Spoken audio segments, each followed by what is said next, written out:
everyone, welcome to my channel. My name is Willow Rose Moondancer, and I want to talk to you guys about polyamory.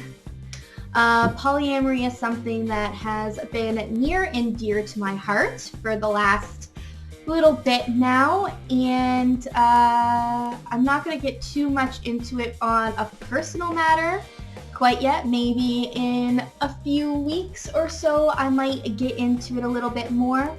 But today I wanted to start off by talking to you about what it is and like the different types, I suppose, that you might come across. So first I want to talk to you about what monogamy is, like the definition, and then the definition of polygamy, as those are both related to the conversation that we're going to be having today. So monogamy, according to the dictionary, is the practice or state of being married to one person at a time. It also says it is the practice or state of having a sexual relationship, with only one partner. And it also says the habit of having only one mate at a time. And then when it comes to polygamy, it says the practice or custom of having more than one wife or husband at the same time. So, before we even get into anything else about the matter, I want to talk about cheating. It's very common for people in monogamous relationships or people who just don't understand polyamory to think that any non-monogamous relationship, regardless of consent or not, is cheating. And I guess that is a personal opinion, a personal belief. I cannot make anybody think otherwise. However, in my opinion, consent makes polyamory vastly different from cheating. Cheating, to me, implies dishonesty, which is not true for polyamory, as being polyamorous, at least if you're doing it in a good, healthy way, involves a lot of honest communication, and that in itself is very key to relationships like these and how they work. If you don't have good communication within these kind of relationships and honesty and trust, it's probably just not going to work out for you. But yeah, so that is my opinion on if it's cheating or not. Obviously, if your partner is seeing someone that you have not given consent to, or maybe you guys have some guidelines and rules on what is okay and it's not okay, and it's on the not okay list, that's cheating. But consent, like everything, is key. So I have multiple different types of polyamorous, non-monogamous relationships.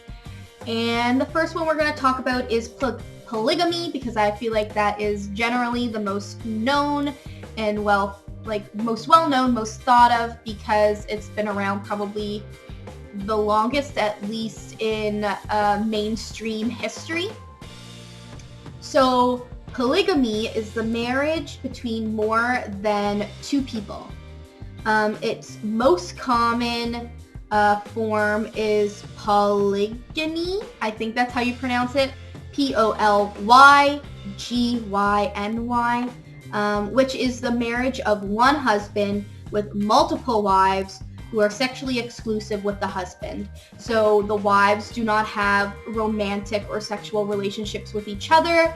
They are all just partners of this man. This is often a religious thing. When I was looking into it, I read that most situations where you see this kind of thing, they tend to be Muslim. If you're Muslim and you think that's not true, that's not me trying to be offensive or anything. That's just what I read. But there's also polyandry, which is when you have one wife with multiple husbands. Again, they are romantically and sexually exclusive to the wife. They are not having relationships amongst each other. It's not as common just because of how society is, but that is an option as well. And then I think we have one of the other most common conceptions is just open relationships. This seems to be a more popular idea these days. Open can be an umbrella term for any consensual non-monogamous relationship where a couple is open to sexual contact with others. This can present itself in many different ways. Typically, the primary couple is always top priority. So sorry, my nose is so itchy. Depending on the type of relationship you have in polyamory, you may have a primary couple. Usually they've been together for a long time or they're married and they are open to each other experiencing other sexual experiences with other people. So that is an option. It could be that the couple pursues one person together, or they could be pursuing different people separately. And it could be not just one partner that is being introduced into this primary couple's relationship. There could be lots of different partners going around too. And then we have swinging, which is when committed couples exchange partners with other committed couples for sexual purposes.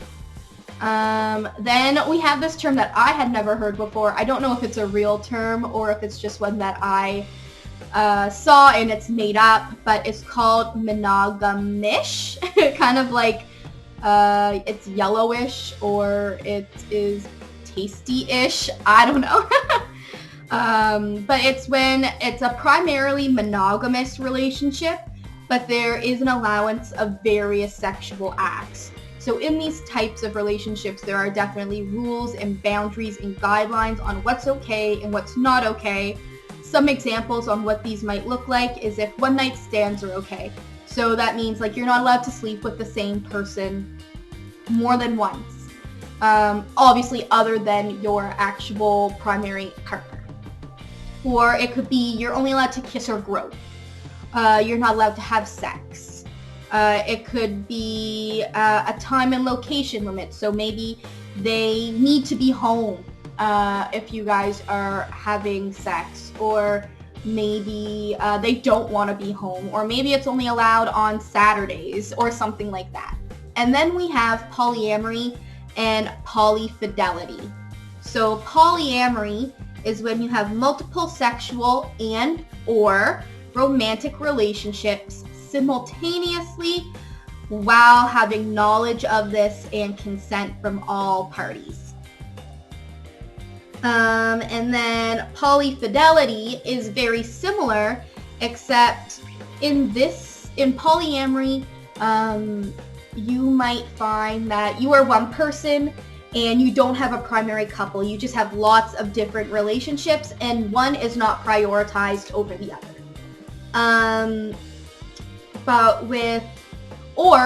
I keep thinking of different examples. Or you do have a primary couple, but you also have different relationships with different people, and those people have different relationships with other people. That in itself is polyamory. And then you have polyfidelity, which is a closed relationship. So just like how a monogamous couple would be, that requires sexual and emotional fidelity to an intimate, non-sexual connection amongst more than one person. So I won't get into it too much, but this is the kind of relationship that I have been experiencing as of late.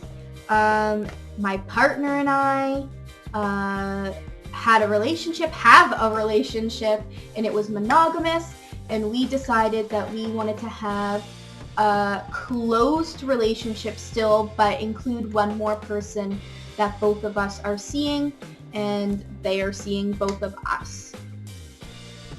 And so that is an example of polyfidelity.